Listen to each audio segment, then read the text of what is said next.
Lo cierto es que la barbarie compite con la civilización cada vez con mayor ventaja. Hemos olvidado mucho, pero aún podemos recordar los versos de Cummings. Morirá el pensamiento que no nazca del sueño, siempre y cuando recordemos simultáneamente las palabras de Westphalen. El sueño no es un refugio, sino un arma. H. Pascal es el objeto, el tema, el sujeto objeto de nuestro podcast de poesía de esta ocasión. ¿Quién chingados es H. Pascal? ¿Quién fue H. Pascal ahora que ha muerto? Pascal, como él mismo decía, nació hace como 200 años aquí en México. Yo hice algunos cálculos extraoficiales, según mis datos, de que Pascal habría nacido aproximadamente hace 60 o 65 años en México. Y esto lo sitúa aproximadamente en el año 1960, aproximadamente. Y fue un escritor principalmente y un gestor cultural también. Dicho como pensándolo y reduciéndolo mucho, pero ahora vamos a ir a amplificarlo un poquito. ¿Por qué importa tanto H. Pascal? Me parece una figura muy importante de la literatura under, llamémosla, en México, en Latinoamérica, en el mundo en sí. Un autor que quizás no está bajo los grandes reflectores y quizás no alcanzó la fama universal, pero que nos demuestra que la fama no tiene nada que ver con la calidad de la literatura. Y como dijo alguna vez Tonatiuh Mercado, la fama era un lujo por el que se obsesionaban algunos payasos. El asunto con Pascal era que su distanciamiento con la fama le permitió ser completamente libre, como alguna vez afirmó Juan Villoro, y hacer la literatura que muchos otros escritores famosos habrían tenido miedo de publicar porque no era lo mainstream, la literatura famosa, la literatura que debe escribir un escritor que aspira a ser un premio Cervantes de literatura, un premio Nobel de literatura, un premio Planeta, un premio Alfaguara, estos grandes premios, ¿no? Que determinan a la vez, premian al escritor, determinan cómo es que debe escribir. Pues bien, si nos deshacemos de esas frusilerías, de esas niñerías como ser famoso y ser reconocido y ser millonario, lo único que tenemos es a un sujeto libre escribiendo en completa libertad, y ese fue el H. Pascal que yo conocí allá por el año de 2009 en la Ciudad de México, cuando Pascal estaba en medio de uno de los proyectos cruciales de su vida, que fue el taller de literatura fantástica, narrativa y literatura fantástica del Centro Cultural José Martí, en donde presidía la sesión. Ahí conocí a Pascal y él ya estaba de alguna manera en varios proyectos simultáneamente, y ya había concluido otros tantos, y además ya había escrito bastantes cosas. Cuando yo lo conocí, él trabajaba en el proyecto Nuevos Públicos de la Secretaría de Cultura del Distrito Federal, lo cual le permitía organizar y producir y programar eventos culturales en varios recintos culturales de la Ciudad de México, como el Museo de la Ciudad, el Circo Volador, la Feria del Libro del Zócalo, la Feria del Libro de Reforma, y básicamente cualquier museo que se dejara, que entendiera, ¿no?, la posibilidad de hacer cosas atractivas a los sentidos, pero quizás no necesariamente atractivas al mercado, pero que valían mucho la pena crear espacios, abrir espacios para que se escucharan voces distintas, dentro de ellos la narrativa joven, la nueva narrativa, y también la literatura quizás más relegada por el mercado literario, pero que también tiene muchísimo que decirnos, ¿no?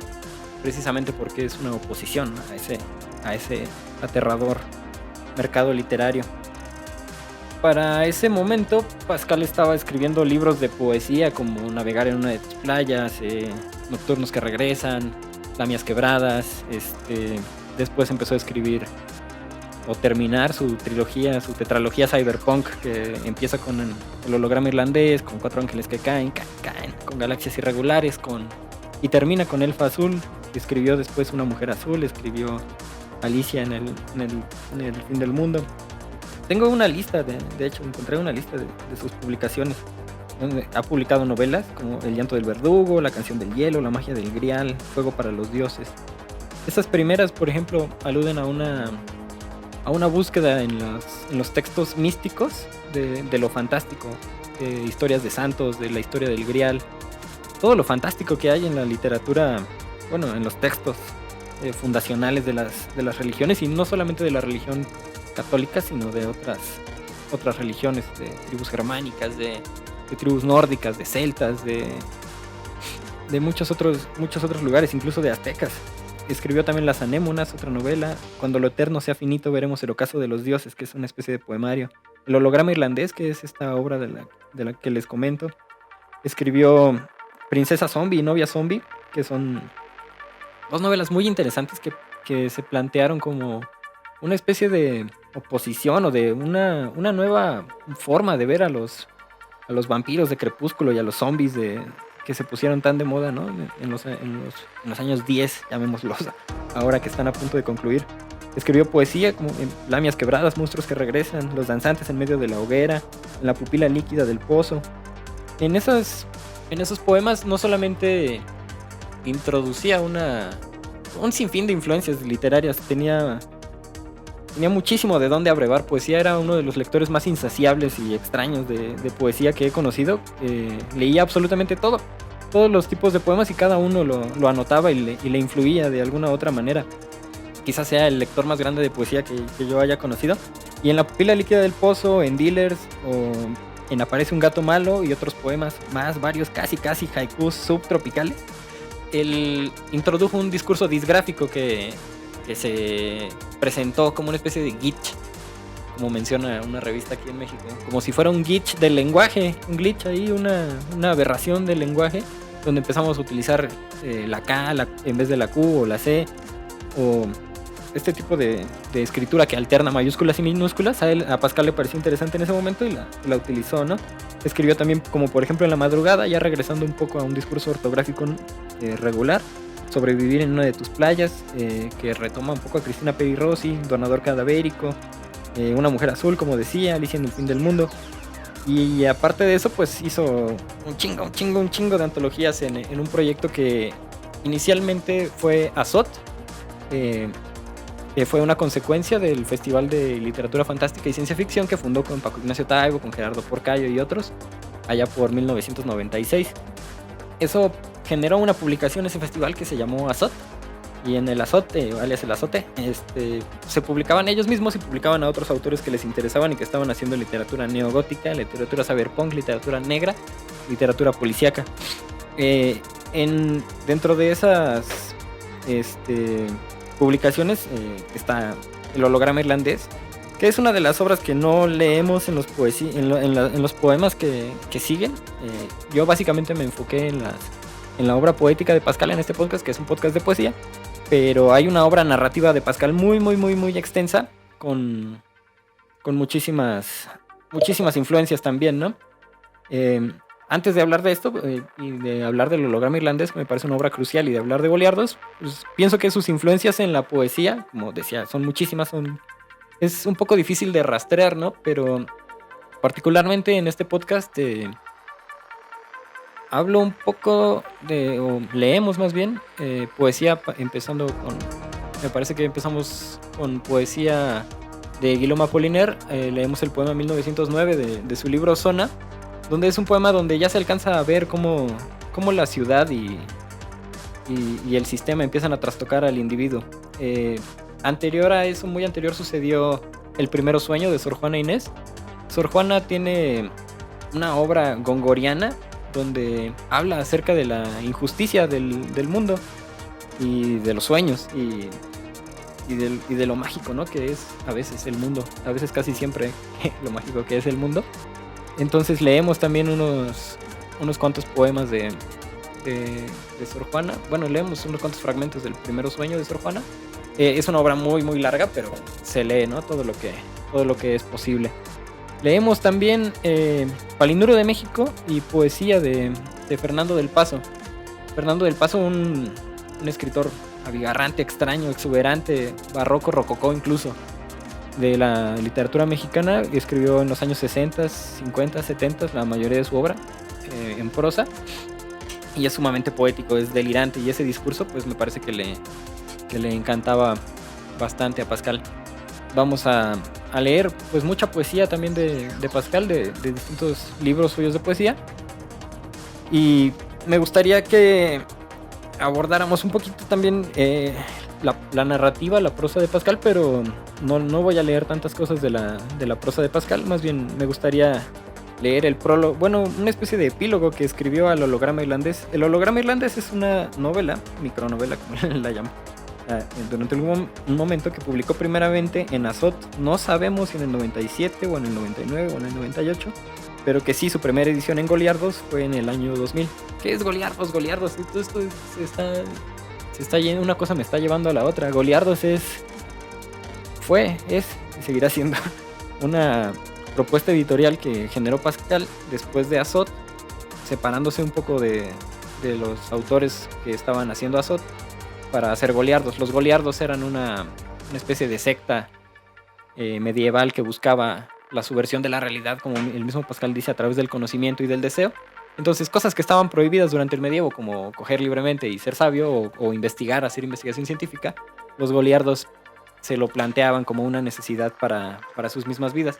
Entonces, Goliardos fue una editorial que hizo Pascal durante 10, 15 años aproximadamente, desde 2010 y hasta pues, prácticamente su muerte. Siguió publicando antologías de narradores jóvenes, antologías de narradores de literatura fantástica, antologías de poetas, y haciendo eventos donde invitaba a la gente a leer poesía y acercarse a la poesía. En lugares completamente extraños. No solamente estaba como en las ferias del libro, en este tipo de cuestiones, sino que iba, por ejemplo, a la Mole o a la TNT, que son convenciones de cómics y de anime, donde a la gente que iba a buscar mangas, los tomaba y les ponía una librería en medio, enfrente de ellos. Entonces esto acercó a muchos jóvenes, ¿no?, a la literatura fantástica. Y posteriormente, una vez que Pascal salió por motivos políticos por motivos de transiciones políticas principalmente y de falta en el presupuesto de la Secretaría de Cultura, entró a trabajar en la Secretaría de Economía y tuvo un proyecto inverosímil pero muy, muy interesante que se llamó el proyecto de mercados públicos, y era también fomentar la lectura dentro de los mercados públicos y fomentar la comunidad y la economía comunitaria de los mercados públicos, en obviamente una oposición directa, ¿no?, a los supermercados. Entonces, en este tipo de espacios tan alucinantes estaba este editorial igualmente alucinante. Entonces, la primera pregunta que se hacía uno es: ¿por qué esto va a ser un buen libro? Cuando veía los Goliardos, que parecían más bien unas revistitas impresas por una persona en su casa. Pero esa era también una lección, un poco eso. Entender que un libro bueno, o a un libro bueno no lo hace el hecho de que esté publicado con una pasta sumamente hermosa, o con un empastado precioso, o encuadernado con hilos, y que tenga letras doradas, o que sea gordo como la pierna de alguien, ¿no? Como el mismo Pascal decía. Un libro bueno lo hacen sus mismas ideas, y había que entender eso porque había muchos, durante el movimiento oscuro que hubo en México, pues darkies, ¿no?, que pagaban ahí por ediciones de Drácula más de 500,000 pesos, ¿no?, que vendrían a ser como $20, $30. Y estos libros Goliardos costaban lo que cuesta un sándwich. En realidad, o sea, son realmente baratos. Te compras una Coca-Cola y unas papitas fritas y es lo que costaba un libro de Goliardos, ¿no? Y además la propuesta narrativa que tiene es alucinante, de verdad es increíble. Próximamente yo espero poner ahí a disposición, ¿no?, algunos de esos Goliardos. Voy a leer el epílogo que escribió Pascal en el Holograma Irlandés. Lo escribió casi 20 años después de haber escrito la novela.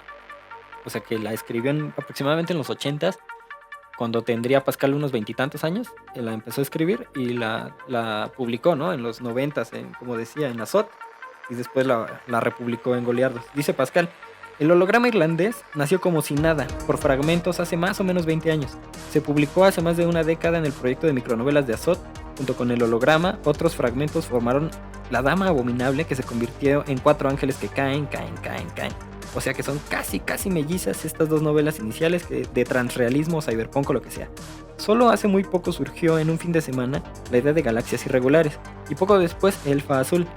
Sería increíblemente absurdo decir que constituyen un ciclo, pues los fragmentos con que estas 4 novelas están formados a veces se embonan, otras son solo piezas perdidas de otros rompecabezas que aún no existen en su totalidad, o letras de un alfabeto ya olvidado, o espacio de hipergravedad que se han comido hasta su propia luz y que aún no colapsan en su glotonería gravitatoria para volver a abrirse. O sea, más o menos como la realidad, o como la historia, o como la civilización. haciendo zipping o zapping o así, en el controlito me llevó a una noche al canal 22 a algo que creo que se llamaba Ángeles en Nueva York. Había en ese instante una mujer y un hombre en escena, en un ambiente cerrado. El hombre sobre el piso, la mujer sentada. El hombre decía ya no estar preocupado por nada, pues ya había pasado a la historia. La respuesta de la mujer fue una risa burlona y unas palabras: la historia está a punto de hacerse pedazos. Lo cierto es que la barbarie compite con la civilización cada vez con mayor ventaja. Hemos olvidado mucho, pero aún podemos recordar los versos de Cumming. Morirá el pensamiento que no nazca del sueño, siempre y cuando recordemos simultáneamente las palabras de Westphalen. El sueño no es un refugio, sino un arma. Chido, Pascal. Así firmaba, chido, Pascal. Ese epílogo al holograma irlandés. Y incluye, además de una especie de descripción, una autología ahí, donde explica un poco su prosa, hablando de fragmentos que a veces embonan y otras veces no embonan, y a veces son cosas que pueden ahí crecer o destruirse a sí mismas. Pues es una prosa más bien fragmentaria. Menciona dos posturas y una propuesta vital muy interesante. Es morirá el pensamiento que no nazca del sueño, pero el sueño no es un refugio, sino un arma. Eso me parece que es como la culminación un poco de la propuesta literaria y quizás filosófica de Pascal. Entender, como decía López Velarde, que el mundo es maravilloso. Como dice Kusturica, la vida es un milagro, y que a través de los sueños nosotros podemos subvertir esta realidad quizás un poco aterradora, en la que menciona Pascal que la barbarie está ganando cada vez más terreno. Si nosotros ponemos esto en perspectiva con el horizonte, con la historia de la literatura misma y con la historia de los relatos que se hacen los seres humanos, lo que tenemos es un mundo ligeramente aterrador, un mundo que de alguna manera nos ha sumido en una desgracia, y que nosotros estamos intentando subvertir, entender esa desgracia y quizás subvertirla.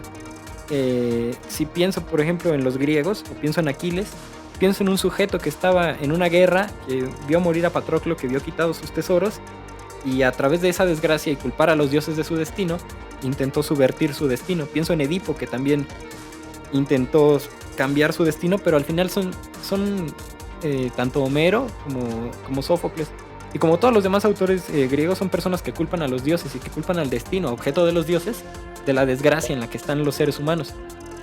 Es decir, tenemos un mundo determinado, un mundo donde nosotros ya tenemos un destino escrito y donde nuestro destino se va a cumplir, y lo que nos suceda o no nos suceda es por obra de los dioses, ¿no? También está, si vamos un poco más atrás, en el Mahabharata o en el Ramayana, son fuerzas naturales y son dioses los que determinan la acción de las personas. Y en los textos bíblicos también, que pregúntenle a Job si no. Entonces, ¿qué es lo que sucede después cuando Diosito se cae de su pedestal? Y nos damos cuenta de que quizás no hay un Dios y que quizás no hay un destino y el mundo está indeterminado. Entonces es el mismo sujeto, ¿no?, quien determina qué es lo que le pasa. Yo soy culpable de mis desgracias, puesto que yo tengo en mis manos mi destino, se dijeron a sí mismos los primeros hombres de la modernidad. Pienso en el surgimiento de la literatura gótica y la literatura policíaca con Edgar Allan Poe, y los relatos de Edgar Allan Poe culpan a un sujeto de ser un criminal, de ser un potencial criminal, ya sea un vampiro, ya sea un espectro, ya sea lo que fuere, pero es una persona que actúa desde sus pasiones y que es él quien es el culpable, ¿no?, de los crímenes que se cometen y de los crímenes que se le cometen a otros. Es el sujeto y son sus pasiones los culpables. Pienso también en los textos de Borges, que escribe con Bioy Casares, en los relatos de H. Bustos Domecq, y en estos relatos también son literatura policíaca que culpa al sujeto y que culpa a sus pasiones de los actos que suceden. Pero así como se fue consolidando esa postura, empezaron a surgir otros culpables, y empezó a surgir otra perspectiva acerca del culpable. Un ejemplo muy burdo, pero actual finalmente, es el ejemplo de las películas de Marvel, las más nuevas, las películas de superhéroes, que 100 años más tarde, pero se están empezando a dar cuenta de que quizás es la psique de los individuos la que está determinando que se vuelvan o no se vuelvan culpables. No sus pasiones, sino su psique, lo que les pasó, lo que determinó esas pasiones. No es que una persona esté muy enamorada, como en los sujetos de Poe o en los sujetos de Goethe, y ese amor sea el que los orille a cometer el bien o el mal, sea cual fuera el caso, sino que es otra cosa, qué fue lo que los hizo malos, qué fue lo que hizo malvado al Guasón, ¿no? En esta última película de 2019, pues es una cosa que se preguntaba en 1860 y tantos, Fyodor Dostoyevsky en Crimen y Castigo. ¿Qué es lo que hace culpable, ¿no? A Rodya Raskolnikov de matar a su casera?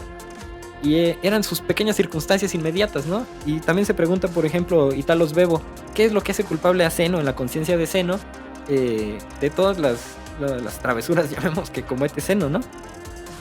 Pero es su psique. ¿Qué es lo que hace culpable al extranjero de Camus? También es su psique. O sea, se está empezando a buscar otro culpable y ya no aparece en los dioses ni en el individuo, sino aparece en su mente. ¿Qué son las circunstancias que determinaron que su mente se vuelva como es y generaron tanto el psicoanálisis como la literatura policíaca posterior, la literatura negra y sobre todo la literatura de Raymond Chandler? Raymond Chandler me parece una influencia crucial para entender a Pascal, porque después también generó la literatura de Philip K. Dick, donde son sujetos que se trastocan por las circunstancias políticas en las que están desenvueltos. Entonces tenemos en primero con los griegos un universo determinado, después un universo determinado por el destino, después un universo indeterminado que determina cada uno de los individuos y finalmente un universo que determinan cada una de las personas, pero que es por culpa del sistema en el que están. Esa es quizás la última frontera de la literatura. Y el umbral de esa última frontera de la literatura es Raymond Chandler, es Philip K. Dick, donde ya es un sistema corrupto por el mercado, corrupto por la ambición, corrupto por el consumo, que cambia a los políticos y que estos políticos cambian a la sociedad y esta sociedad genera enfermos. Es una cosa que no te dice tanto el Guasón, ¿no? Que no te dice, bueno, o sea, sí es culpa de la sociedad malvada, que hizo a este pobre Bromas una persona muy malvada, pero ¿qué hizo a esa sociedad malvada? Es un sistema, ¿no? Roberto Bolaño en el libro 2666, como dice Carlos Jasso en su propuesta de tesis, es que es el sistema el culpable. El culpable no es ya el individuo, no son los dioses. El culpable no es una persona que podamos señalar con el dedo y que podamos tomar con esposas. El culpable es un sistema que nos orilla a generar sujetos de este tipo. Así Pascal en el holograma irlandés está enfrentándose a un sistema, pues sí, que genera barbarie y que esta barbarie va tomando distintos espacios. Pero no se queda nada más en eso, sino que hace una propuesta para cambiar este sistema. Y son las dos frases, ¿no?, que apunta ya al final en ese último epílogo al holograma irlandés. Morirá el pensamiento que no nazca del sueño, y el sueño no es un refugio, sino que es un arma. Entonces, a través del conocimiento y del deseo podemos subvertir esta extraña realidad, ¿no? Pues visto así, enumeradas solamente algunas de las influencias, vamos a leer solamente algunas de las influencias de Pascal. No son todas, definitivamente que hay un centenar o 200 poetas al menos que podría yo leer en este podcast, pero leo algunas influencias que me parecen muy significativas para Pascal. Empezamos a leer algunos de sus poemas. Hay un video donde está Pascal mismo leyendo uno de sus poemas. Y finalmente hay una lectura de un capítulo entero, a huevo, un capítulo entero de Palinuro de México para los que se quieran quedar. Si no, pues ahí está, ¿no? Hasta el último poema de Pascal acaba el podcast. Después es un extra para los demás, porque pues grabamos a Palinuro de México. Es una novela de Fernando del Paso, también una influencia muy grande, ¿no?, para Pascal. Y como diría él mismo, chido.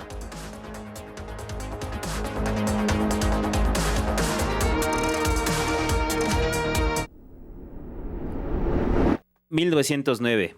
de Guillaume Apollinaire. La dama llevaba un vestido de otomán violeta púrpura, y su túnica bordada en oro se componía de 2 tablas con el broche en un hombro. 1909... de Guillaume Apollinaire. La dama llevaba un vestido de otomán violeta púrpura, y su túnica bordada en oro se componía de 2 tablas con el broche en un hombro. Los ojos, 2 ángeles danzantes. La dama reía y reía. Su rostro lucía los colores de Francia. Los ojos azules, los dientes blancos, los labios muy rojos. Su rostro lucía los colores de Francia. Llevaba un escote redondo, un peinado a la Recamier y los hermosos brazos desnudos. Es que nunca sonará la medianoche. La dama vestida de otomán y violeta y con una túnica bordada en oro de redondo escote. Paseaba sus rizos, su diadema dorada, y arrastraba sus zapatitos de villa. La dama era tan hermosa que no te habrías atrevido a amarla. Yo amaba a las mujeres atroces de los barrios enormes, donde nacían cada día algunos seres nuevos. El hierro era su sangre, la llama su cerebro. Yo amaba, sí, yo amaba al pueblo hábil de las máquinas. El lujo y la belleza no son más que su espuma. Aquella hembra era tan bella que daba miedo verla. Hormigas, de Ramón López Velarde. A la cálida vida que transcurre Canora, con garbo de mujer sin letras ni antifaces, a la invicta belleza que salva y enamora, responde, en la embriaguez de la encantada hora, un encono de hormigas en mis venas voraces. Fustigan el desmán del perenne hormigueo, el pozo del silencio y el enjambre del ruido, la harina rebanada como doble trofeo, en los fértiles bustos el infierno en que creo, el estertor final y el preludio del nido. Mas luego mis hormigas me negarán su abrazo y han de huir de mis pobres y trabajados dedos, cual se olvida en la arena un gélido bagazo. Y tu boca, qué cifra de eróticos denuedos, tu boca que es mi rúbrica, mi manjar y mi adorno, tu boca en que la lengua vibra asomada al mundo, como réproba llama saliéndose de un horno, en una turbia fecha de cierzo gemebundo, en que ronde la luna porque robarte quiera, ha de oler a sudario y a hierba machacada, a droga y a responso, a pábilo y a cera. Antes de que deserten mis hormigas, amada, déjalas caminar camino de tu boca, a que apuren los viáticos del sanguinario fruto que desde sarracenos oasis me provoca. Antes de que tus labios mueran para mi luto, dámelos en el crítico umbral del cementerio, como perfume y pan y tósigo y cauterio. México. Homenaje a la patria en matices eróticos. Rafael Jesús González. Darte género sería Darte género sería hacer lo que Dios no hizo. Cuelga la flor de plátano como sexo de caballo, y tus toscas ubres dan a beber petróleo. Tienes 100 vientres burladores en tus minas, y los dorados testículos del mango. Para variar tus orgasmos heterosexuales, celebras la homosexual fiesta de los toros. Suave no lo eres, patria mía, sino dura como la suerte humana, bola de acero en el fondo de la entraña, amargo sabor en la lengua de la mente. Al caer el sol que has emplumado, tienen tus cerros filigranas de venas en sus frentes, y en las junglas de tus costas suelen volar luciérnagas de ópalo boyante. Se estremece de pasión tu cuerpo eléctrico y bravío, y piensas en color por tus murales. Sueñas tus sueños táctiles de sones, atados a la tierra por cuerdas de guitarra. Y no hay canciones extrañas a tus sueños, ni faltan risas en tus tristes pesadillas. Oye, patria mía, con besos de papel crepé, la bugambilia besa el pene de la torre, y la sofocada plumaria da platónicos besos al aire. Muerde el sol los pechos de tus grises colinas, y las manos de tus palmeras acarician la luna. Suave no lo eres, patria mía, sino cruel como el amor humano, exigente como la fe bendita. ¿Cómo decir de nuevo? H. Pascal. Con tanto hijo de puta que anda suelto, con uniformes falsos o con los verdaderos, salidos de las urnas o las cloacas, y que has parido tan mal. ¿Cómo decir de nuevo, suave patria? Asimetrías. H. Pascal. La guerra es el no ser del humano, dices. Y la guerra simétrica, pregunto. No hay nada como las asimetrías para poner en evidencia la deshumanidad del opresor, me respondes. Fatiga de materiales. H. Pascal. Viajar es una cosa muy distinta a lo que habíamos esperado. El Edén que se subierte por rasguños del narco, mapas de sangre sobre los encalados. Solo es posible ahuyentar el olor a explosivo y atroces degollinas, ocultando el camino que andamos dentro de la pequeña cápsula en un cuarto de hotel. Y después de la lluvia, el caluroso amor, los planes de las nubes y la defensa del cielo. Y más tarde un balde de agua fría, la crisis detrás de las ventanas. Dios es tan corto de la mano izquierda y tan poco diestro con la diestra, como un robot inverosímil. cuyas piezas padecen dulcemente fatiga de materiales. Primero sueño, de Sor Juana Inés de la Cruz. Piramidal, funesta, de la tierra nacida sombra, al cielo encaminaba de vanos obeliscos punta altiva, escalar pretendiendo las estrellas. Si bien sus luces bellas, exentas siempre, siempre rutilantes, la tenebrosa guerra que con negros vapores le intimaba, la pavorosa sombra fugitiva, burlaban tan distantes, que su atezado ceño al superior convexo aún no llegaba, del orbe de la diosa, que 3 veces hermosa, con 3 hermosos rostros ser ostenta, quedando solo o dueño del aire que empañaba, con el aliento denso que exhalaba, y en la quietud contenta de imperio silencioso, sumisas solo voces consentía de las nocturnas aves, tan obscuras, tan graves, que aún el silencio no se interrumpía.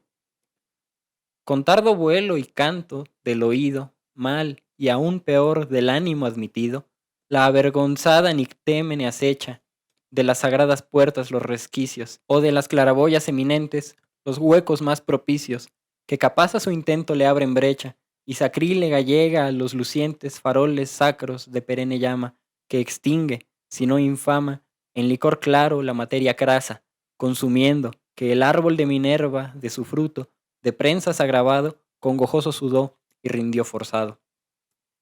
Y aquellas que su casa campo vieron volver, sus telas hierba, a la deidad de Baco inobedientes, ya no historias contando diferentes, en forma así afrentosa transformadas, segunda forma niebla, ser vistas aún temiendo en la tiniebla, aves sin plumas aladas, aquellas 3 oficiosas, digo, atrevidas hermanas, que el tremendo castigo de desnudas les dio pardas membranas, alas tan mal dispuestas, que escarnio son aún de las más funestas.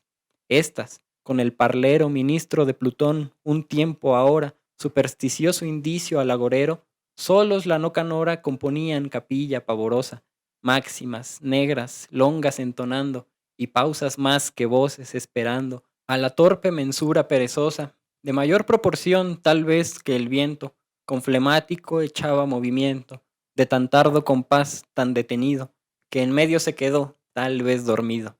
Este, pues, triste son intercadente, de la asombrada turba temerosa, menos a la atención solicitaba que al sueño persuadía. Antes sí, lentamente, su obtusa consonancia espaciosa al sosiego inducía, y al reposo de los miembros convidaba, el silencio intimando a los vivientes, uno y otro sellando labio obscuro con indicante dedo, Harpócrates, la noche silencioso, a cuyo, aunque no duro, si bien imperioso precepto, todos fueron obedientes. El viento sosegado, el can dormido, este yace, aquel quedo los átomos no mueve, con el susurro hacer temiendo leve, aunque poco, sacrílego ruido, violador del silencio sosegado.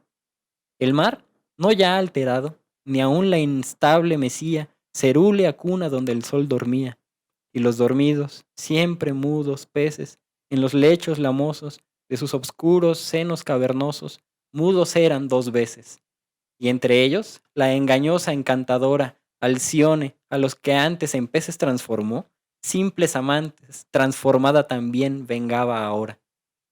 En los del monte senos escondidos, cóncavos de peñascos malformados, de su aspereza menos defendidos que de su obscuridad asegurados, cuya mansión sombría ser puede noche en la mitad del día, incógnita aún al cierto montarás pie del cazador experto, depuesta la fiereza de unos y de otros el temor depuesto, y hacía el vulgo bruto a la naturaleza, el de su potestad pagando impuesto universal tributo, y el rey, que vigilancias afectaba, aún con abiertos ojos no velaba. El de sus mismos perros acosado, monarca en otro tiempo esclarecido, tímido ya venado, con vigilante oído del sosegado ambiente, al menor perceptible movimiento que los átomos muda, la oreja alterna aguda, y el leve rumor siente que aún le altera dormido, y en la quietud del nido, que de brozas y lodo, instable hamaca, formó en la más opaca parte del árbol, duerme recogida la leve turba, descansando el viento, el que le corta alado movimiento. De Júpiter el ave generosa, como al fin reina, por no darse entera al descanso que vicio considera, Si de preciso pasa, cuidadosa de no incurrir de omisa en el exceso, a un solo pie librada fía el peso, y en otro guarda el cálculo pequeño, despertador reloj del leve sueño, porque si necesario fue admitido, no pueda dilatarse continuado, antes interrumpido, del regio sea pastoral cuidado, o de la majestad pensión gravosa que aún el menor descuido no perdona, causa quizá que ha hecho misteriosa circular, denotando la corona en círculo dorado, que el afán es no menos continuado. El sueño todo, en fin, lo poseía. Todo, en fin, el silencio lo ocupaba. Aún el ladrón dormía. Aún el amante no se desvelaba. El conticinio casi ya pasando iba. Y la sombra dimidiaba cuando de las diurnas tareas fatigados, y no solo oprimidos del afán ponderoso del corporal trabajo, mas cansados del deleite también, que también cansa objeto continuado a los sentidos, aun siendo deleitoso, que la naturaleza siempre alterna ya una, ya otra balanza, distribuyendo varios ejercicios, ya al ocio, ya al trabajo destinados, en el fiel infiel con que gobierna la aparatosa máquina del mundo. Como por ejemplo en la madrugada, de H. Pascal. Y el porqué de estas cosas se sucedieron a sí mismas casi siempre de madrugada, aurora, noche. ¿Lo recuerdas? ¿Y cómo empezó todo? ¿Cuál fue la primera mirada? ¿En qué sitio nos dimos un beso? Todo empezó en tu cuerpo, el lugar del origen que habíamos olvidado. Solo te vi una vez y en ese instante se decidió mi nueva vocación. De como por ejemplo en la madrugada, de H. Pascal. Alguien se ha llevado el medidor de la electricidad. Tampoco hay gas en la cocina. Velas como naves de locos, luces como mentes perdidas.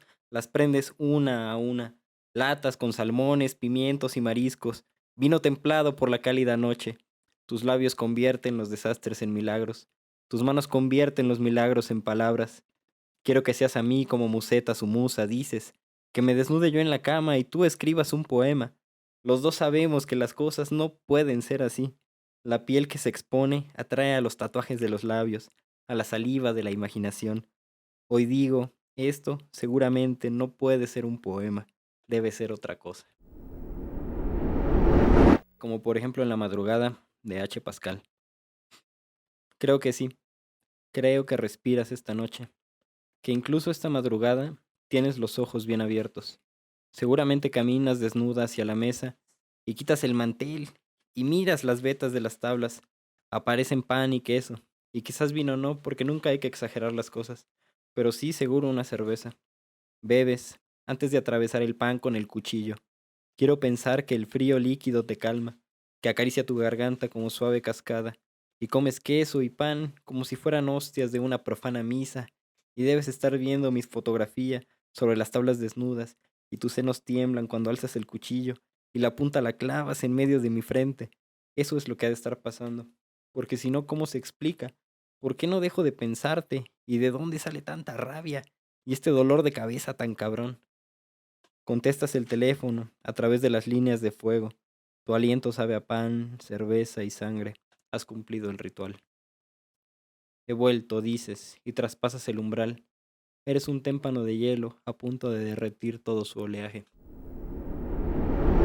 De nocturnos bosques que germinan, seguido por lamias quebradas y monstruos que regresan. Abrir las manos, de H. Pascal. La mirada en un hueco de la puerta, y en la mirada de la puerta la liga de una mujer. Hay una tormenta pasajera, una mirada fugaz como el granizo que se ve a través de esa puerta. Entra en medio de la liga como una pierna firme, llena de olor a sudores y a sexo. Nos juntamos de nuevo sin ilusión, con un amor pausado, un tacto contagioso, lleno de miel y enjambres de abejas africanas. He buscado todas las cuarteaduras en las paredes de tu rostro, y has hallado las grietas en el techo de mis ojos. ¿Sabes? Hay arañas que casi son eternas y habitan en el lecho de tu pubis, y sé que esos rasguños en el rostro del tiempo son como un cráter en la luna, neón celeste atravesado de penumbra. Abro las manos y me dices, ella está de pie sobre tus sueños. Abres las manos y preguntas, ¿habrá una mujer más? ¿Habrá otro hombre que nos mire? Al extender los dedos, las moscas del sol son solo rayos de amor y desesperación, son solo minutos en el alma desierta del día. Ahora vemos sin reservas la vida que regresa, Una caricia de tus manos es todo lo que pides. Una mirada, un cuento y una navaja de palabras para cortar las alas de esas moscas.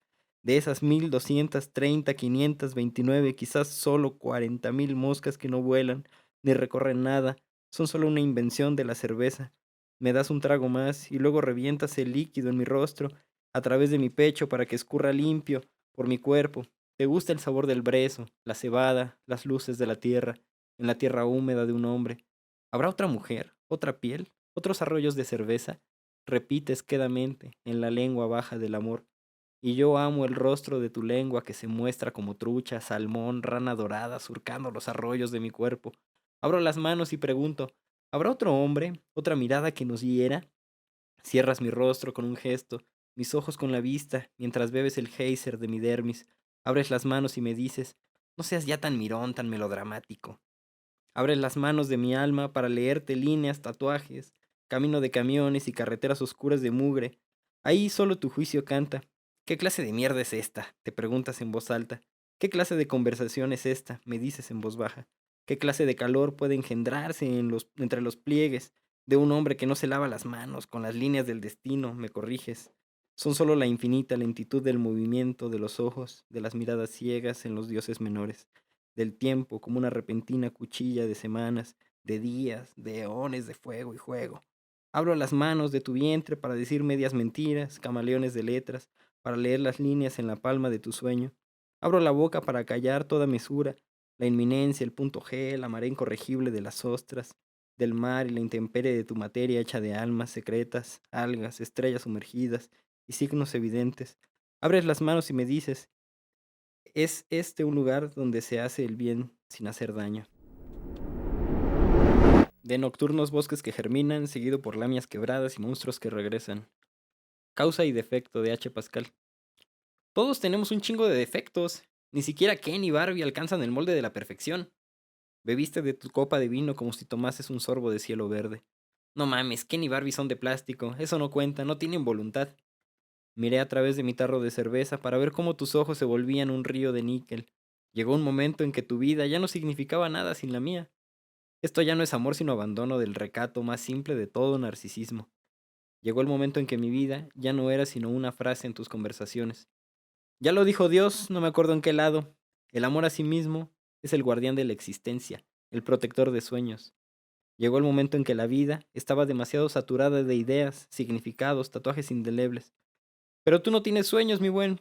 Tú solo duermes pesadillas ajenas. Por supuesto, la carne jamás fue triste, y nos faltaba tanto por saber, aunque estábamos hartos del mar, las mareas, el agua plateada del hastío. Lo mejor de la vida muere por la fuerza de su peso, como un dinosaurio con Alzheimer.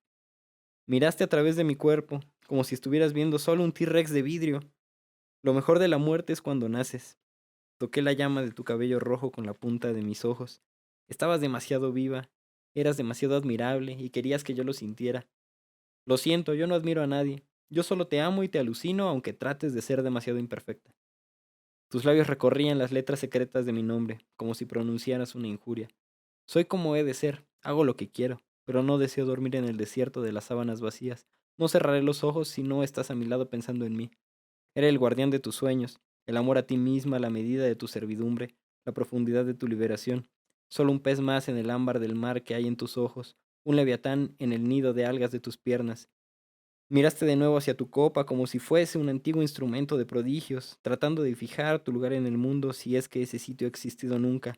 Parecías una bruja muy vieja, y tu cabello rojo besaba las manos de la noche.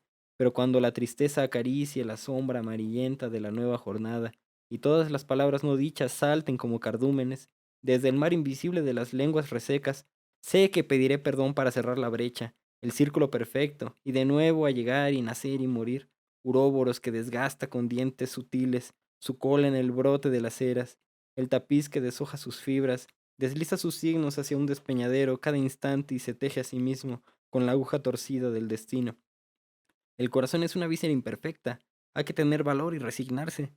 La ofrenda menor de una lágrima de hierro. Sí, mi buen, es increíble con qué velocidad se junta el polvo en los recuerdos. De nocturnos bosques que germinan, seguido por lamias quebradas y monstruos que regresan, una noche a través. La ventana de hierro se expande y gime hacia los gritos de los hackers silenciosos. Una vez los vi cantando entre los arrecifes de neón puro, contar sus existencias, decirlas en murmullos simples, bytes manchados, farsa, trampa y oscuras, alas negras de un cuervo más absurdo, más vasto, un cuervo desquiciado por la ausencia de luz, por la ausencia de llamas, hoguera que se extingue antes de arder. Atravesé las muecas de la luz esa noche, que en un email brillaba en la pantalla, como alcohol etílico perfecto. Palabras que decían solo un suspiro. La vida no es un significado, la vida es un deseo. Navegar, una sola expresión para aventarse al charco de los datos, de los signos y la imagen caliente. ¿Cuántos ahogados quedaron en esas fuentes de cristal, líquidos de acero, maná de tinieblas? ¿Cuántas mentes perdieron su palabra en la babel de mapas y caminos entrecortados? ¿Cuántas veces te he buscado sin encontrar el sitio donde ríes? Una acción imposible atraviesa la red, es un melocotón de carne, una risa de Dios hecha mal amor, del fluido de los ángeles, de niebla hurtada al sol y de soles hallados, en la palma de un diablo. Es un aliento opaco que apenas si se atisba en la pantalla, cuando cierras los ojos y los abres de pronto, cuando miras a un lado y el soslayo lo muestra como una imagen que huye. No la escuchas, casi nunca la atisbas. Tu visión periférica es imperfecta para hacerlo, pero ella, que es una mujer hecha de almas perdidas en la red, siempre te observa, te ronda, te asedia, esperando un descuido, la mínima indolencia en el cursor, en el mouse, en el teclado, y así perderte pronto en un ardid de datos mal habidos. ¿Cuántas veces me has dicho que la red angustiosa de la mente es demasiado espesa como para aprehenderla en un silbido agudo de la red? Puedes teclear las direcciones, puedes hablar con tu computadora, ponerle un nombre, acercarte al cielo de la pornografía a través de las señales luminosas, puedes oír cómo palpita la voz de los más sabios, consultar las finanzas, mirar hacia las cuencas huecas de Dios, todo en un solo segundo, en un solo suspiro del universo. ¿Y qué? Cuando sales de ahí no eres más que un viajero empapado por las aguas de los mares del destino. El teclado nada en un charco de cerveza, la nostalgia, las lágrimas, el beso de neón. Todo termina. Las cosas que se entienden demasiado fácilmente no perduran.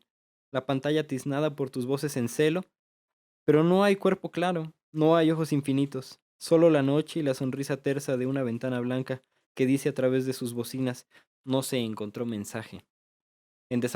Es desafortunada la poesía, estúpidamente correcta y triste. Cuando te marchaste sin cegar la línea, la pantalla inútil esperaba devolvernos unos cuantos segundos, los que fueran, llenarnos los párpados de estrellas, y afuera la lluvia horriblemente cursi hacía más difícil volver a recordarte. Sudan neón los ángeles, y luces que beben los vampiros, cada vez que las gotas de sus alas de plata escurren por el cielo, atraviesan la red y tiznan las pantallas. Dios ríe sin alegría. Hay un laboratorio secreto en el cual el sudor de los ángeles se fabrica como lluvia, y luego se convierte en alimento para locos, en bebida tenue, en aguas de conciencia. Las teclas están hechas de luz. Son un piano donde canto a veces para ver cómo una ventana de neblina desprende tu imagen, la ruta de tu cuerpo, tu voz de fibra óptica o de cobre, tu voz de cielo oculto. Se agitan los astros a lo lejos, se parten las voces en el tiempo, entre los abanicos de desinformación. Las ventanas se abren y los hackers escatiman la vida de la muerte. Una vez lo sentí mirando cautelosos entre acantilados de cristales fluorescentes, atisbar otras vidas, desglosar sus mensajes en botellas perdidas, navegar suponiendo que sumerges tu mente en el mar del origen, pero no hay un reloj para esa orilla. No existe todavía el tiempo del delirio. Me has dicho que las drogas son solo una manera de hacer algo en la vida, de expandir la conciencia. Pero ¿no es también la conciencia una droga para hacer que revienten los cercos de la vida? Mi esclava, mi vida, mi desesperación. Miré la superficie de tu alma para acercarme hacia la nada, y no hallé sino mentiras. Mi dogal de neones, mi fuerza, mi ansiedad. Miré a través de tus vestidos para encontrar la desnudez perfecta. Solo hallé la distancia imposible, la canción del silencio. La ventana de carne se abre hacia el murmullo de los hackers. Una vez escuché sus silbidos en el despeñadero de los sueños. Los miré contar sus viejas vidas a través de cilicios de fuego. Los sentí beber cerveza y sangre entre el hierro y el plasma. Escuché el sudor de sus bits exorbitados. Olí la saliva de su voz insatisfecha. Toqué el sollozo de sus mentes quebradas, sus teclados de acero al rojo vivo. Esa noche crucé las huellas de tu luz, el rostro de tu luna, los dulces alaridos del neón, la niebla de tu fe. Entre los mares del destino, atravesé la distancia imposible, solo para encontrarte de nuevo en una frase. La vida no es un significado, la vida es el deseo. De nocturnos bosques que germinan, seguido por lamias quebradas y monstruos que regresan. Otros encuentros, monstruos que regresan, de H. Pascal. El sol con sus brazos desnudos, la estrella con su cama de lechos, aquellos que jamás las olvidaron, se unieron en un solo segundo, con aquellas que nunca lo supieron, la muerte en su trono de espinas, el tallo en su sábana negra, aquellas que siempre estaban observando se alejaron lentamente de aquellos con la mirada de ciego, el estertor como un derrumbe eterno, la vida con sus celos insumisos, aquellos que estaban ya dormidos soñaron con la fecunda efigie de aquellos que estampaban a la aurora.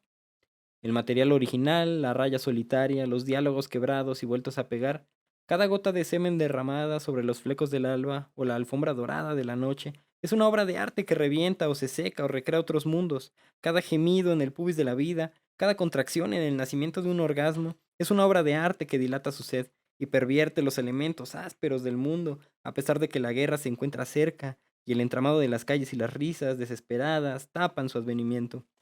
Los símbolos y señas de la inseguridad, la clara piel de la jornada en trance, aquellos que escuchaban los relojes en llamas, recibieron palomas mensajeras imperfectas, de aquellas que se comían el tiempo, los hologramas líquidos, las lágrimas de acero, el corazón, el enigma abrazado por la sangre, aquellas que acariciaban la miel del cielo, encontraron una carta indeleble de aquellos que escribían con colores cifrados. Pasa un ave que busca el costal de la noche para ocultar su cabeza del miedo. Pasa la mano de una mujer hecha de ortigas, salta a su tacto como el roce de una nube perfecta, un santo idiota arrodillado frente a esa imagen, una plegaria con la lengua que recita salivas, cada gota vertida es un disco de luces, pasa un niño encubierto en su membrana de hombre y busca sacudir el manto de un espectro, para que el ave del asombro sea librada de pedirle disculpas a los sabios por vivir como ave. Atraviesa el paisaje la boca de un esclavo que indaga y requiere la savia y las babas del limbo, la caricia cortante de una mujer sacrificada, el sol con su lecho de auroras, la estrella con su orgasmo de luces. Pasa un hombre y le piden que ría, pasa una mujer y ella es la carcajada. Cada gota que cae, cada espolón clavado bajo la superficie del miedo es un verso insidioso, una hoja de vidrio con el filo mellado, una señal de que todavía estamos vivos y coleando. Es hermosa tu espalda, de H. Pascal.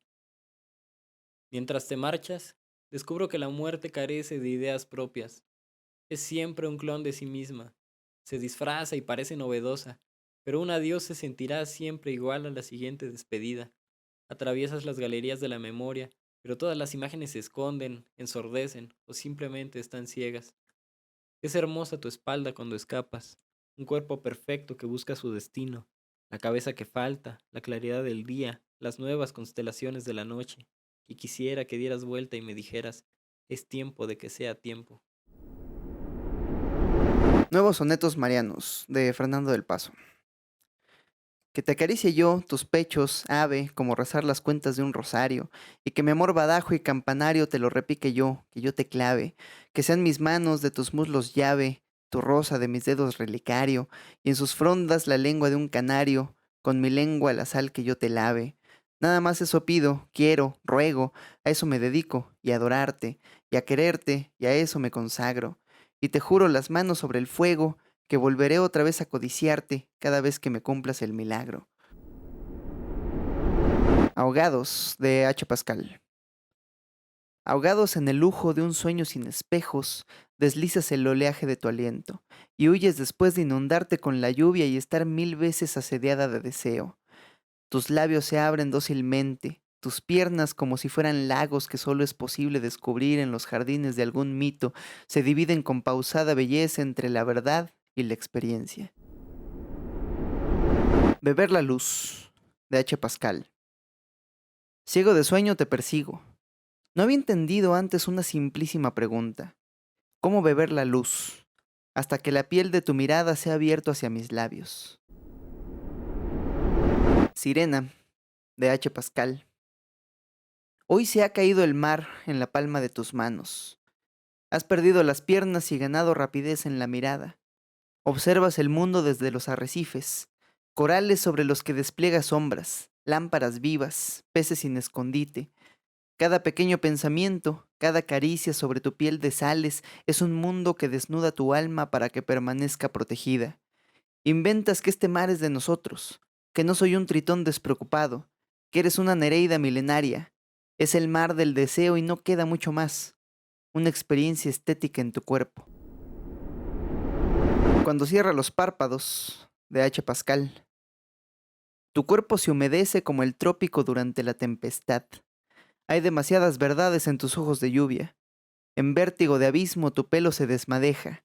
Pienso cuando caes, escurres, bebes, te desvaneces en mis manos. Brechas de luz hacia el suspiro de tus senos. Una palabra más y esto dejaría de ser perfecto. Solo quiero que te parezcas a las cosas que amo, dices, cuando cierra los párpados y en el silencio hace una pausa en tu respiración.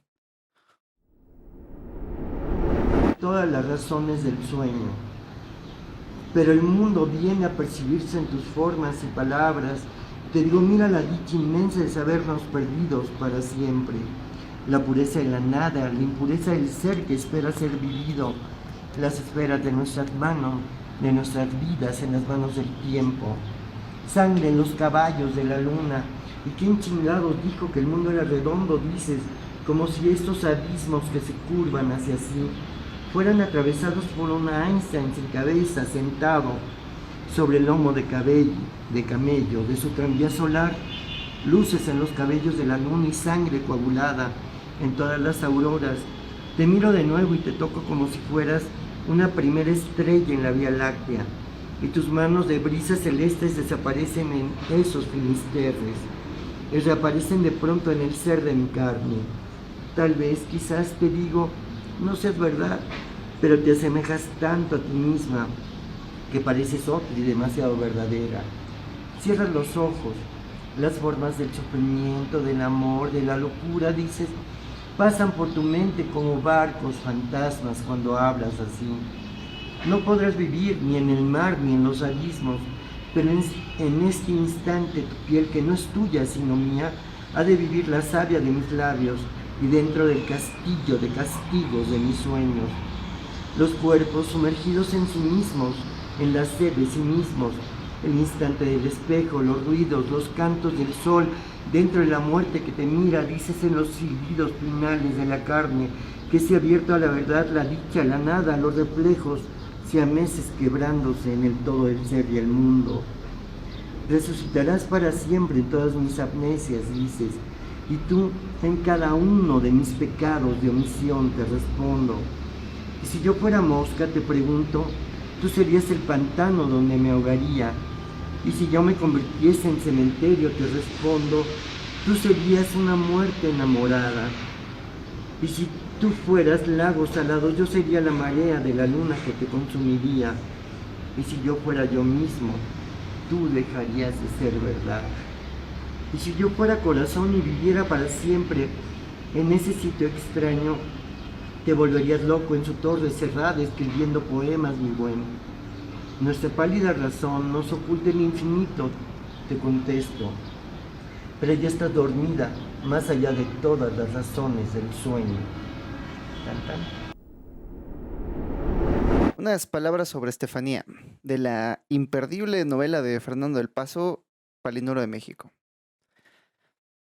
Pura, inocente, impávida, como si nada hubiera pasado entre nosotros, como si nunca hubiésemos hecho tantas cosas que habrían obligado a los abuelos a dar de vueltas en sus tumbas, de haberlo sabido, y que de verdad les hizo dar 52 vueltas al año, pero no en la tumba, sino en la pared, cuando Estefanía, un sábado, volteó sus fotografías para que de ahí en adelante nunca más nos vieran hacer el amor los fines de semana. Así era mi prima, y bella también, y angelical, y pálida, y por si fuera poco o nada, por si fueran pocos sus grandes ojos inmensamente abiertos, como si estuvieran asombrados siempre de su propia belleza, como si fueran nada sus mejillas enteramente ruborizadas por la vergüenza de traer desde niñas una calavera dentro, nada sus 2 manos nacidas para acariciarme, y poco sus 5 sentidos, sus 20 años, sus 33 vértebras, sus 100.000 cabellos, su millón de células o su trillón de átomos. O en una palabra, su cuerpo. Ese cuerpo que tanto amé y conocí, que hoy podría esculpirlo de memoria y con la lengua en un bloque de sal. Por si fuera nada todo esto, mi prima Estefanía, mi prima íntegra y tersa, mi prima pura y nítida, después de hacer el amor conmigo, la maldita se quedaba junto a la ventana y bajo su retrato quieta, sentada, contradictoria, como un huracán congelado, como si corriera por sus venas gelatina de piedra. Y además límpida y casta, inmaculada como una promesa de papel arroz, irreprochable como un remolino de lechuzas blancas, y callada también, lejana y clara, como si lo hubieran enterrado viva en un prisma de niebla. Así era mi prima, así junto a la ventana, siguiendo a veces con la mirada toda la tarde el curso del sol, como si tuviera los ojos rellenos de heliótropos la puta, y sobre todo como si nada hubiera pasado, como si nunca hubiéramos hecho el amor, como si no nos conociéramos. Como si yo fuera un pobre mortal descastado y paria, un esclavo y un guiñapo, una mitad de hombre y ella, mi prima, una diosa. Y más que nada impecable, inimitable y sin tacha, como el dios de San Anselmo de Leibniz y de Spinoza, como el dios de Escoto de Erigena al que valía más amar que conocer, como una criatura que reunía entre sus cualidades esenciales la de una existencia necesaria y perfecta. Tan es así, señores, le dije al general que tenía un ojo de vidrio, al billetero, a don Próspero y a todos los otros amigos cuando volví a la cantina para cumplir mi promesa. Tan es así que de Estefanía yo podría hablar como Clemente de Alejandría, como Dionisio el pseudo Areopagita y Maimónides hablaron de Dios. Y para abreviar la descripción de mi prima, decirles por la vía negativa y camino a la oscuridad esencial todo aquello que ella no fue nunca, a pesar de haber sido clásica, admirable y única. Estefanía, señores, nunca tuvo los ojos negros, la piel naranja o el vientre dorado. Estefanía nunca tuvo 1,75 m de estatura, 43 escarabajos sagrados de ancho o 20 esmeraldas de profundidad. Estefanía no fue un teléfono, un acróstico o un sordo de mazapán. Estefanía nunca engordó de la cintura abajo como un reloj de arena por donde se escurre la mitad de los cereales, los apetitos y los días.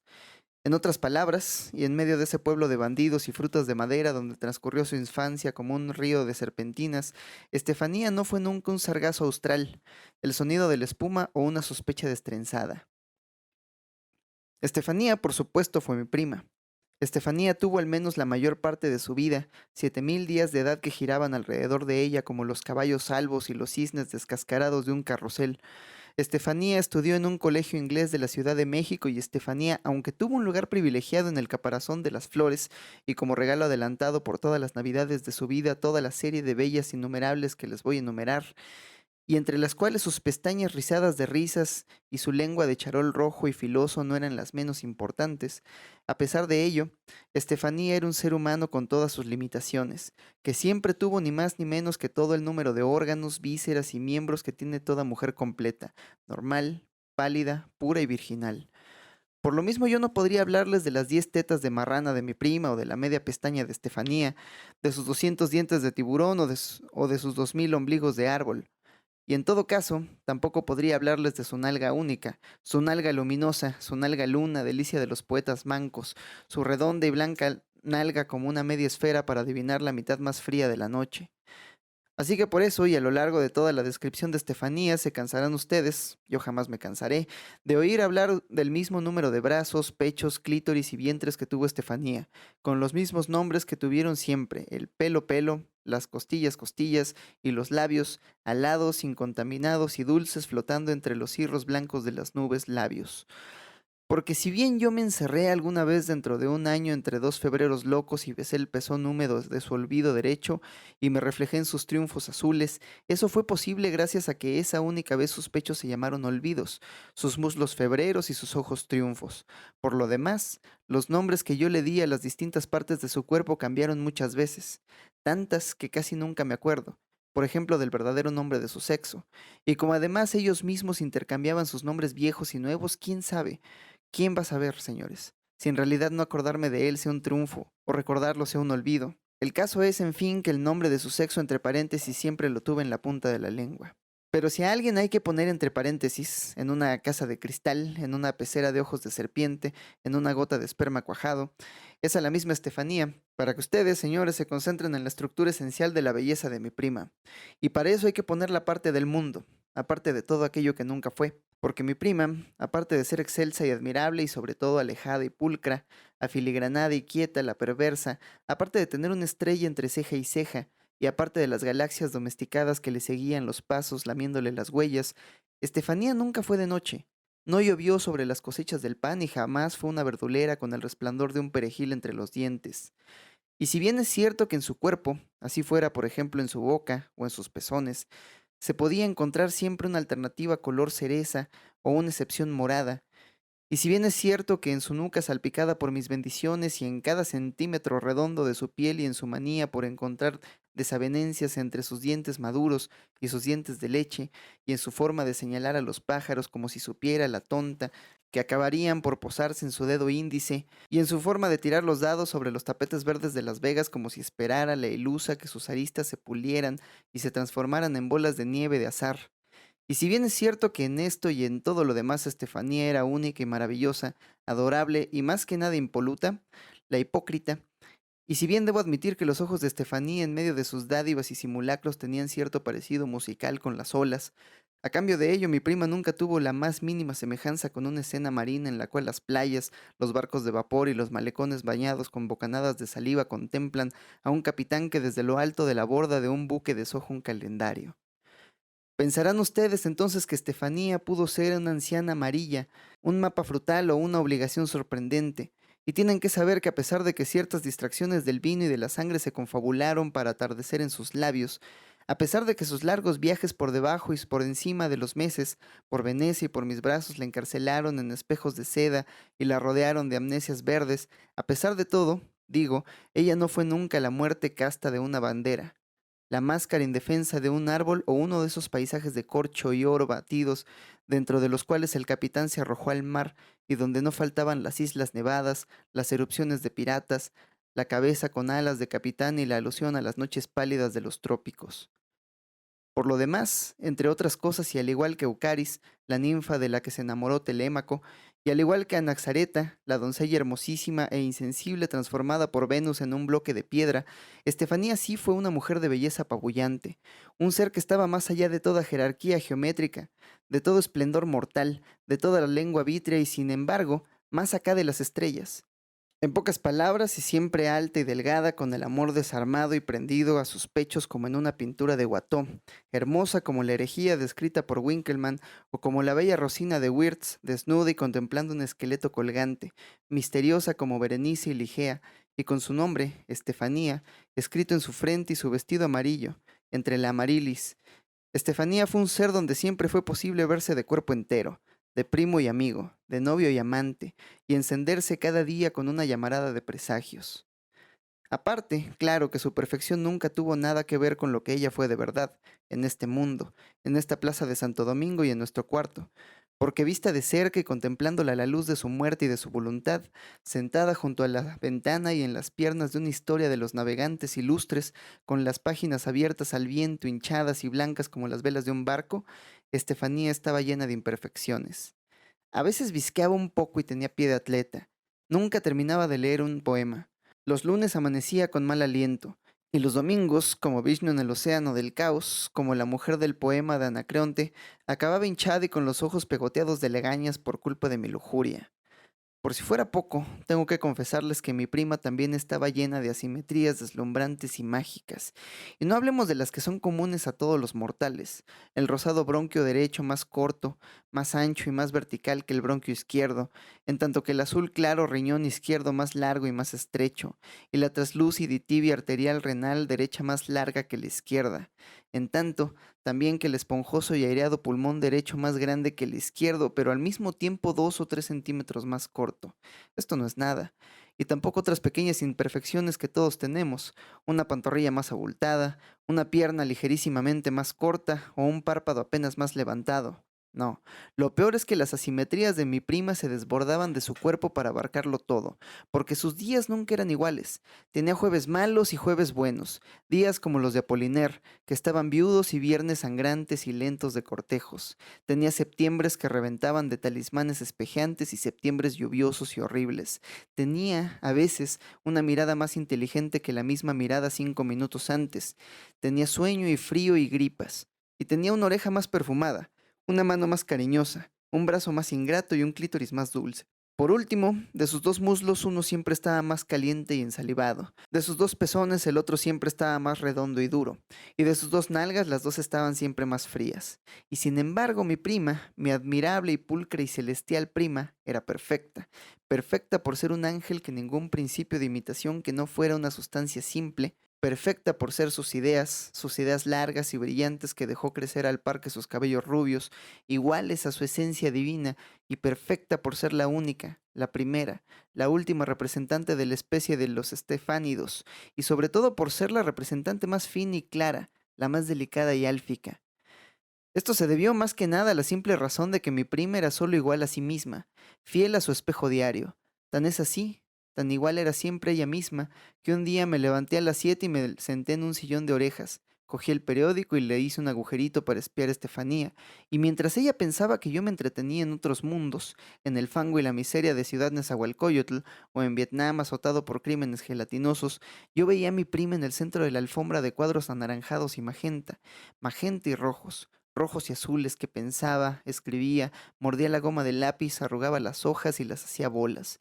Inocente como siempre, inocente y tranquila y mansa, de rodillas sobre la felpa batida y casi sin petulancias, como reconociendo sus propias molduras y la fragilidad de sus atmósferas. No quise interrumpirla. Doblé el periódico a la mitad del Ángel de la Independencia, caminé de puntillas hasta el ropero, me vestí sin hacer ruido y regresé. Y mientras yo fumaba y hacía anillos de Saturno que circunnavegaban sus pezones, ella, que siempre intentó sin éxito escribir versos, y había veces en que le daba por escribirlos en los menús, en los boletos del tranvía, en una historia clínica al margen de las disneas, en un periódico arriba de la calva de Khrushchev, de la misma manera que los amanuenses del profeta escribieron el Corán en los omóplatos de los camellos, en las cortezas de los árboles, en las alas de los pájaros y en los muslos de las odaliscas. Entonces, en ese momento, mi prima se remitió a los plagios necesarios recomendados por Eliot y me dijo, mientras desprendía con un cepillo una cascada de isótopos de oro prendidos a su pelo, que los ángeles y las apariciones que visitaban a Rilke y a Desnos la hacían, a veces, concebir frases inmaculadas. El invierno es una salamandra, la mañana se levantó como una garza, me explicó, para darme un ejemplo con la misma naturalidad inmerecida con la cual la tía Luisa pronunciaba el francés, como queriéndolo aprender. Nuevamente no dije nada y me salí de la casa.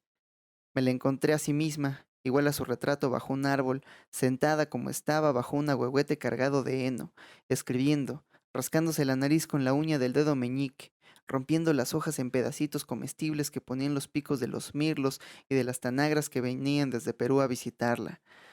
A lo lejos se escuchaba el tintineo de un vendedor de helados. Hice como si yo fuera un señor vestido de negro, con paraguas y barba de archimandrita para no molestarla.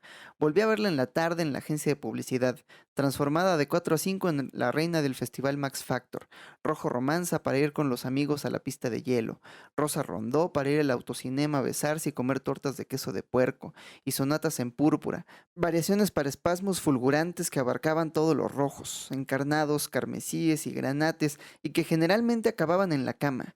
De 5 a 6, Estefanía, vestida de vaquera blanca, pasó en medio del desierto salado de Arizona y le declaró su amor a una bomba de gasolina de la Standard Oil que tenía una larguísima verga de hule y la promesa de un tigre de sangre verde y bruñida.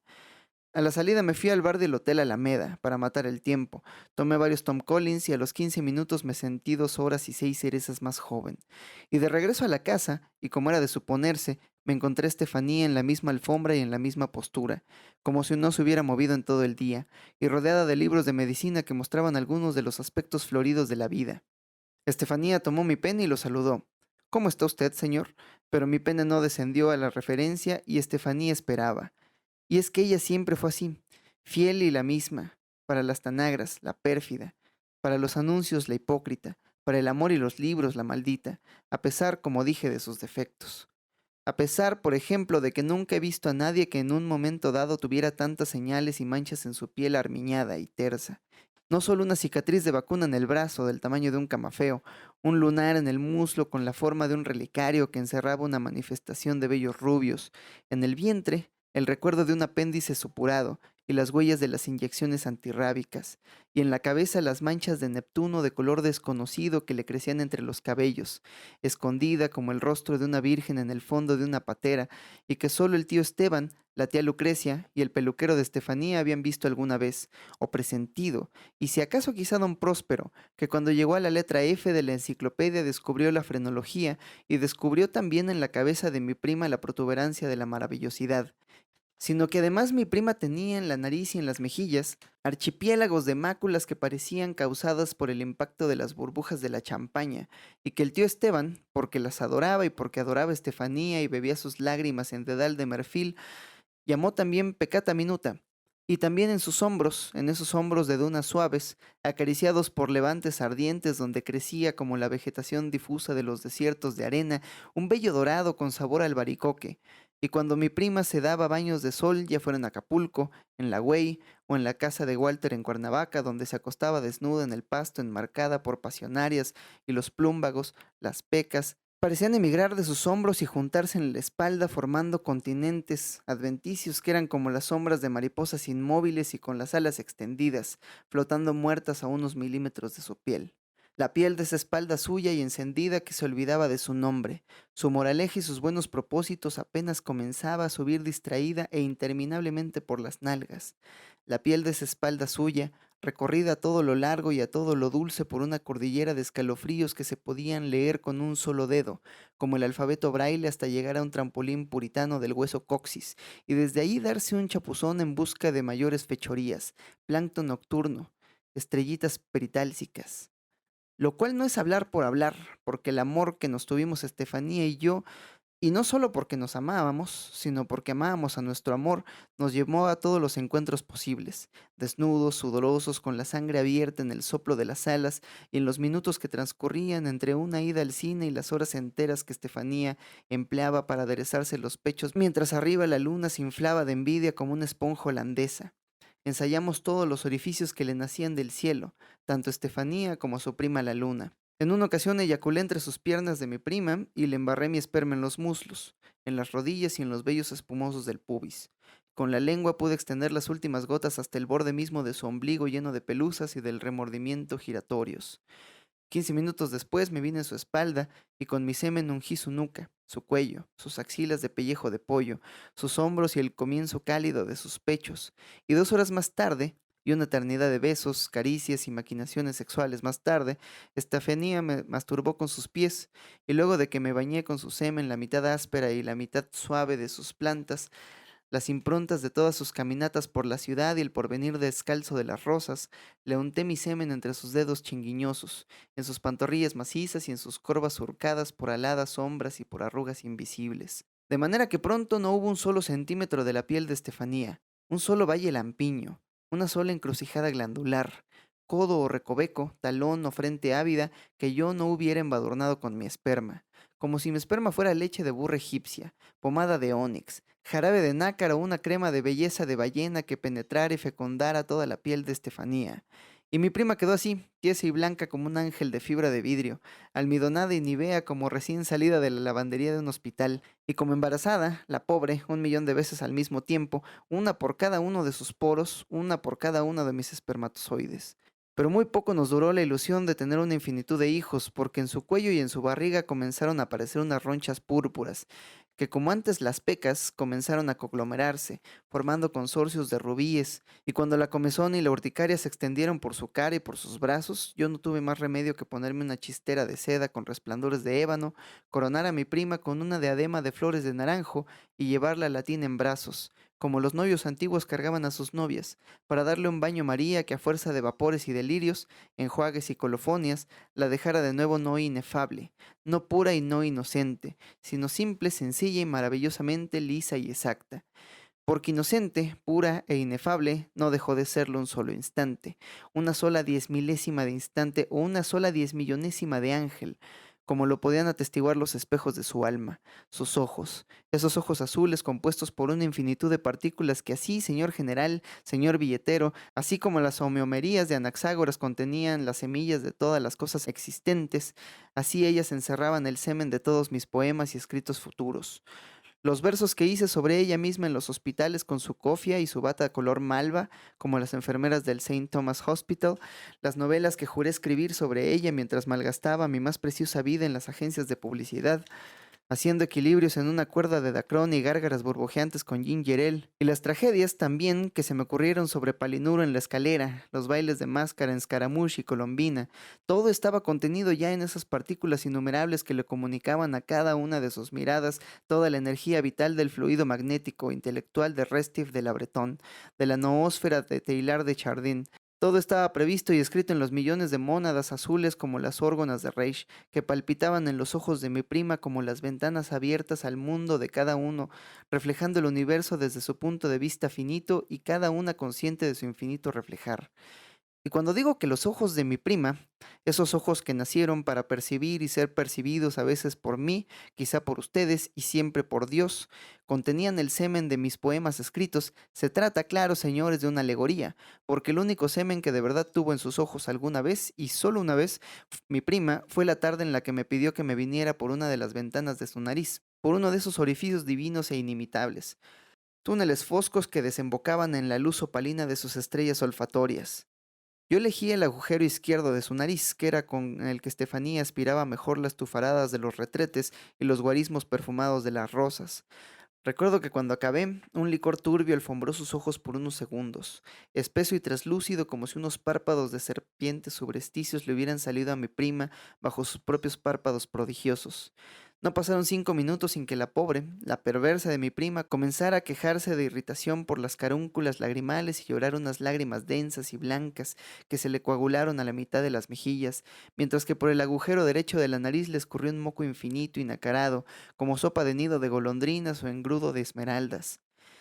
En la noche soñó que yo le había fecundado una glándula desconocida que tenía en el cerebro y que al igual que Júpiter le crecía una criatura en la cabeza y tenía que parirla en medio de un dolor de muelas más allá de toda santidad. La criatura era Palas Atenea, la de los claros ojos pero no tan claros, no tan azules en todo caso como los ojos de mi prima cuando visitaba a sus enfermos en los hospitales o la visitaban sus clientes en las islas imaginarias. Ah, lo hubieran visto ustedes entonces en las agencias de publicidad, bañada de eslogans como la bestia del poema, sonrojada por los aviones de Eastern y alicaída de tanto chocolate en polvo.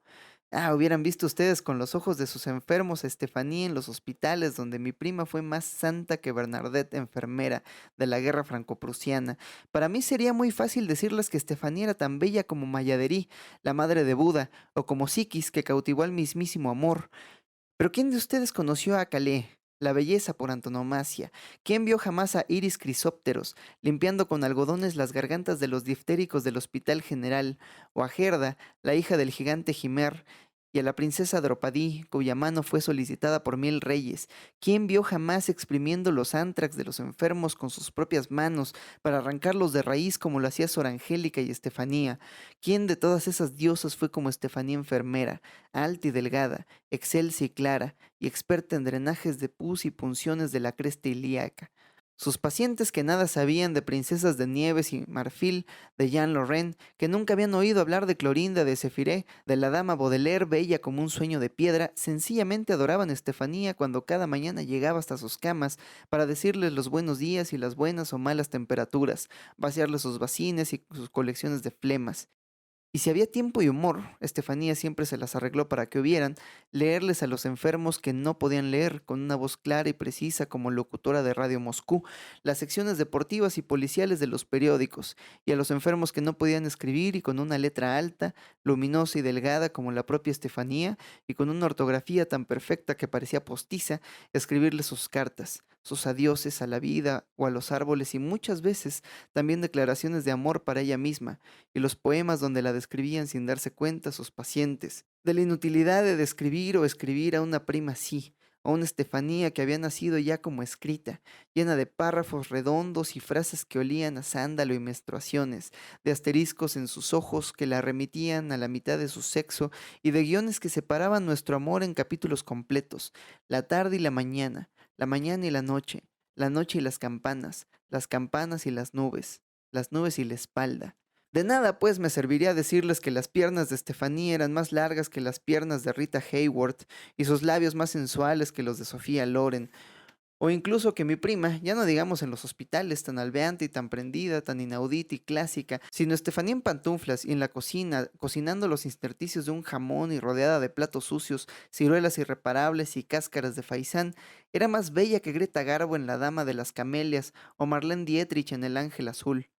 Primero porque Estefanía odiaba esa clase de comparaciones y sabía que hacerla era traicionarla, ya que siempre quiso ser la única dueña de su cuerpo, incluyendo sus brazos, sus cabellos, el apogeo entre sus piernas y otros esplendores grises, a pesar, o quizás no a pesar, sino precisamente porque sabía que como todo ser humano era insignificante y limitada, que con todo su cabello y apenas habría alcanzado para hacerle una peluca a Marilyn Monroe y con todo el vello de su pubis unos bigotes rubios a Emiliano Zapata, que la piel de todo su cuerpo apenas habría bastado para forrar una estatua de Brigitte Bardot, y la piel de sus pechos apenas para hacerme un par de guantes, la de su vientre quizá para cubrir mi máscara mortuoria. Y sabía también que si por arte de magia se hubiera transformado de pronto en los elementos primarios que componían su cuerpo, se hubiera hecho agua, o menos que agua, viento y polvo, o menos que viento y polvo, unos montoncitos de carbono, unos gramos de potasio por aquí y por allá, quizá una pizca de fósforo suficiente para arder 10 segundos, quizás si acaso 50 litros de oxígeno que se hubieran escapado por la ventana rumbo a los castillos de la hierbabuena y que no hubieran alcanzado para inflar un bote azul que le salvara la vida. Pero en todo caso, menos que viento y agua, menos que cenizas o harina, menos incluso que polvo y ni siquiera polvo enamorado. Y segundo, porque solo Estefanía y nadie sino ella misma fue la enfermera dorada que todos los días pasaba por los pabellones, vestida de blanco, empujando un convoy de curación donde relumbraban los instrumentos y tintineaban los frascos llenos con líquidos irisados o con grajeas que parecían aguamarinas y granates, entre los ramos de claveles disciplinados y de rosas de luto de Juárez, a los que Estefanía todas las mañanas como una Cristófora fiel cambiaba el agua.